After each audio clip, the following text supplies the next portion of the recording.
7 अधिकारी इस टीम में शामिल किए गए हैं। इस वक्त की जो बड़ी खबर आपको बता दें, अल फलाह यूनिवर्सिटी से जुड़ी बड़ी खबर है। अल फलाह यूनिवर्सिटी लगातार जांच के दायरे में और कई एजेंसियां जांच कर रही हैं। अब जानकारी मिल रही है कि यूनिवर्सिटी में मिले आतंकी कनेक्शन को अब गहनता से और जांचा जाएगा और इसके लिए टीम बनाई गई है। स्पेशल इंक्वायरी टीम बनाई गई है जो जांच करेगी आतंकी कनेक्शन की। डीसीपी क्राइम इसमें शामिल रहेंगे और साथ ही साथ 7 अधिकारियों की टीम बनाई गई है जो कि गहनता से सघनता से जांच करेगी पूरे आतंकी कनेक्शन का अल फलाह यूनिवर्सिटी से जुड़े। अल फलाह यूनिवर्सिटी में क्या गतिविधियां हुई हैं, कहां से जो आरोप लग रहे हैं लगातार इस अल फलाह यूनिवर्सिटी पर कि यहां पर आतंकी गतिविधियों, आतंकियों को शरण दी जाती है, सेल बनी हुई है, उन सब की जांच एक के बाद एक होगी और डीसीपी क्राइम इसमें नेतृत्व करेंगे। उनके साथ 7 अधिकारी जो इस पूरी जांच में शामिल हैं। स्पेशल इंक्वायरी टीम बनाई गई है अल फलाह यूनिवर्सिटी की जांच करने के लिए। आतंकी कनेक्शन अल फलाह यूनिवर्सिटी से क्या है उसकी जांच होगी। यूनिवर्सिटी में मिले आतंकी कनेक्शन की जांच गहनता से की जाएगी। आतंकी कनेक्शन की स्पेशल इंक्वायरी टीम जांच करने वाली है। डीसीपी क्राइम सहित 7 अधिकारी टीम में शामिल बताए जा रहे हैं जिनको ये जिम्मेदारी सौंपी गई है। एक एक पहलू पर, एक एक बिंदु पर अल फलाह यूनिवर्सिटी की जांच होगी। यहाँ पे रहने वाले डॉक्टर्स, यहाँ पे रुकने वाले छात्र और तमाम स्थानीय लोगों से पूछताछ होगी। स्पेशल इंक्वायरी से आप समझ सकते हैं कि पूर्णतः इसमें डीप तक जाकर के आप कह सकते हैं कि जांच होगी और गहनता से जांच करेगी special inquiry team. Delhi blast से जुड़ी एक और बड़ी खबर आपको बता दें, जवाद अहमद सिद्दीकी का मकान अवैध घोषित कर दिया गया है। अल फलाह यूनिवर्सिटी के चेयरमैन है जवाद अहमद सिद्दीकी। मध्य प्रदेश के महू में जवाद का मकान है और इसे अब अवैध घोषित कर दिया गया है। और देखिए, आने वाले समय में इस पर बड़ी कार्रवाई हो जाए तो अतिशयोक्ति नहीं। मध्य प्रदेश के महू में जवाद अहमद का ये मकान है। महू का रहने वाला है जवाद अहमद सिद्दीकी और इसने अथाह पैसा बनाया है।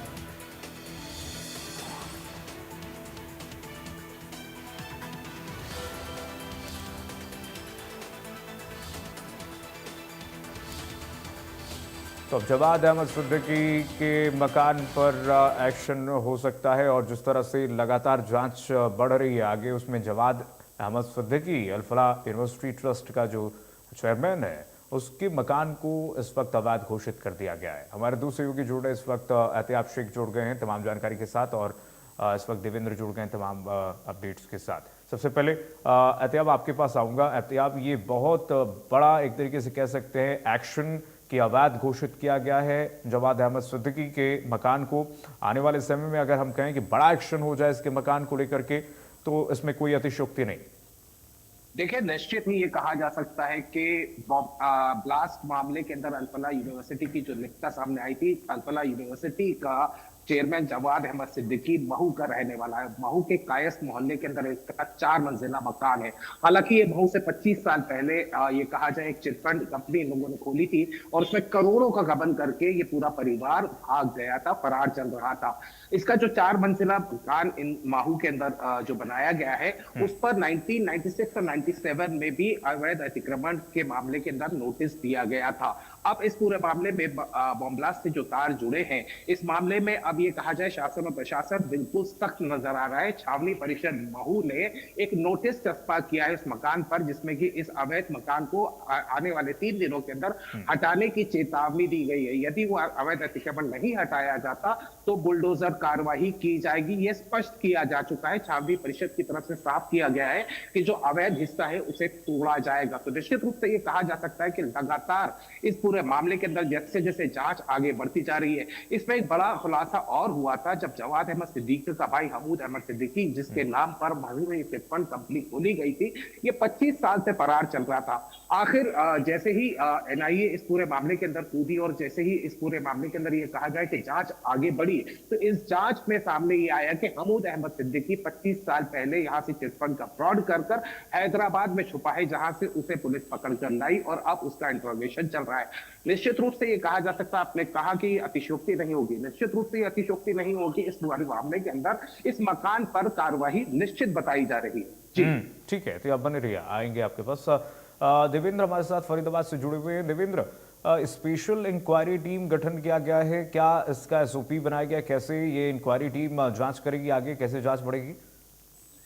बिल्कुल, देखिए कीर्तिमान, 2 दिन पहले हरियाणा के डीजीपी ओपी सिंह यहाँ फरीदाबाद पहुंचे थे और फरीदाबाद के अल्फला यूनिवर्सिटी में करीब 4 घंटे रहे थे और उन्होंने जहां जहां आतंकवादियों के लिए कमरे अलॉट किए गए थे उनको देखा था, बच्चों से भी बात की थी और कई और भी जांच उनकी तरफ से की गई थी। और उसके बाद में एक अधिकारियों की बैठक ली गई थी। बड़ी बैठक में उनकी तरफ से ये आदेश दिया गया था कि इसकी स्पेशल इंक्वायरी कराई जाए। इंक्वायरी इस बात को लेकर थी कि भारी मात्रा में अमोनियम नाइट्रेट 2 जगह से पाया जाना, 2563 किलो एक मकान से मिला था, दूसरी जगह से 360 किलोग्राम अमोनियम नाइट्रेट जो विस्फोट के लिए पूरी तरह से प्रिपेयर कर लिया गया था। तो इतनी बड़ी भारी मात्रा में विस्फोटक मिलना कहीं ना कहीं जांच का विषय है और इसी को लेकर अब पुलिस कमिश्नर सत्येंद्र गुप्ता की तरफ से 7 अधिकारियों की एक स्पेशल इंक्वायरी टीम बना दी गई है। डीसीपी क्राइम, एसीपी क्राइम और गांव के एसीपी के साथ में 4 अन्य अधिकारियों को इसमें शामिल किया गया है और अब इस बात की वो जांच करेंगे कि जो विस्फोटक वह पदार्थ यहाँ पहुंचा था वो कैसे यहाँ तक पहुंचा, कहां से उसको लाया गया, कौन से रास्ते से उसको मकानों तक पहुंचाया गया।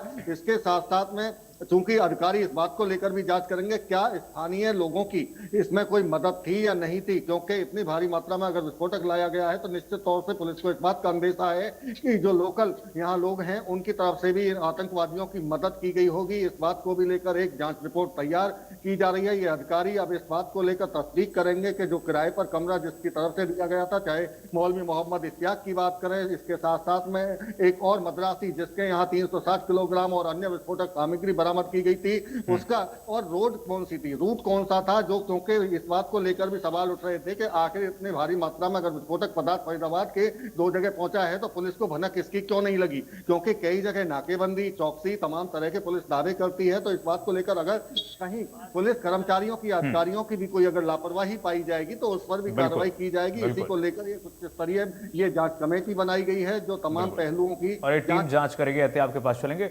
देवेंद्र बनी रहेगा, आ रहा हूं आपके पास। एहतियाब, इसका हिस्ट्री शीट क्या कहता है? ये जावेद अहमद सिद्दीकी है, महू का रहने वाला एक आदमी, एक शख्स कैसे करोड़ों की संपत्ति साम्राज्य खड़ा कर लेता है और कई जगह ट्रस्ट बना लेता है? देखिए, ये कहा जाए कि जवाद अहमद सिद्दीकी का जो ये कहा जाए कि क्रिमिनल रिकॉर्ड्स दशकों पहले शुरू हो चुका था।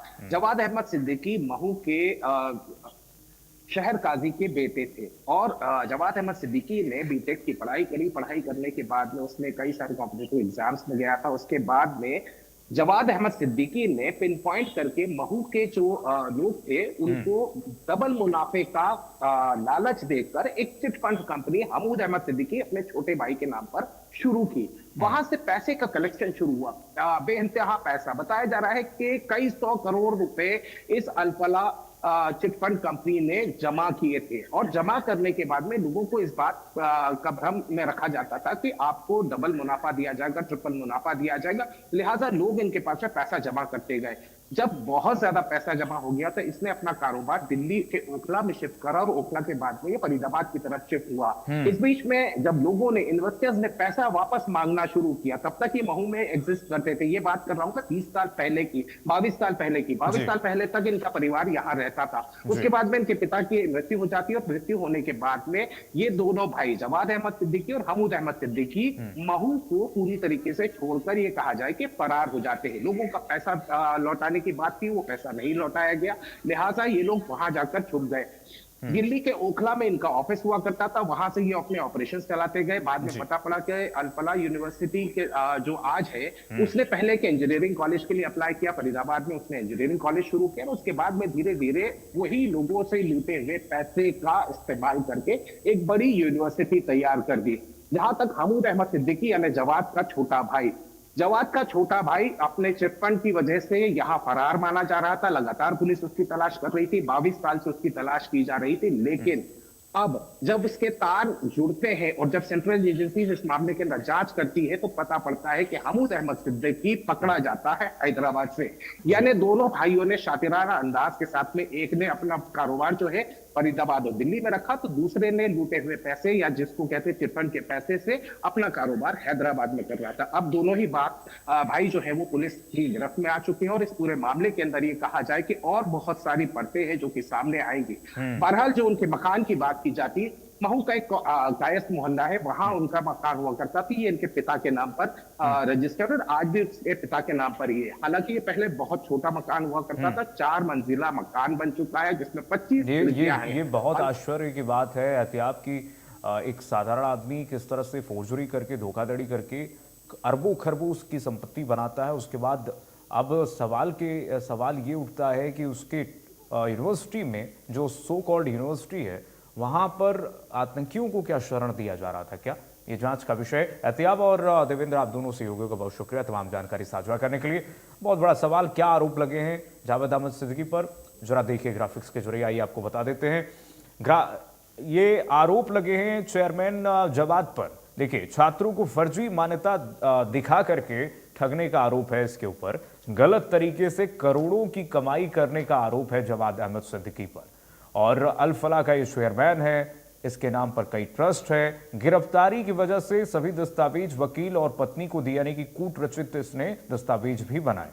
यूनिवर्सिटी ने फर्जी नाक मान्यता दिखाई, यानी कि फोर्जरी में तो ये पहले से माहिर था और एक बार फिर से इसने फोर्जरी की है। खुद को यूजीसी की धारा 12B में मान्यता प्राप्त बताया है। 415 करोड़ रुपए गलत तरीके से कमाए गए। ये सिर्फ आधिकारिक तौर पर यह जानकारी मिल रही है कि देखिए 415 करोड़ रुपए इसने अभी बस एक मुश्त कमाए हैं। 2014-25 के बीच में 415.10 करोड़ रुपए की कमाई होती है। ट्रस्ट के पैसों को परिवार की कंपनियों में इसने डाइवर्ट कर दिया ताकि किसी को शक न हो। तो ये है अल फलाह के चेयरमैन जवाद अहमद पर गंभीर आरोप, जो एक के बाद एक हम आपको दिखा रहे हैं कि किस तरह से इसने फर्जी तरीके से इस अल फलाह यूनिवर्सिटी को स्थापित किया है। गलत तरीके से करोड़ों की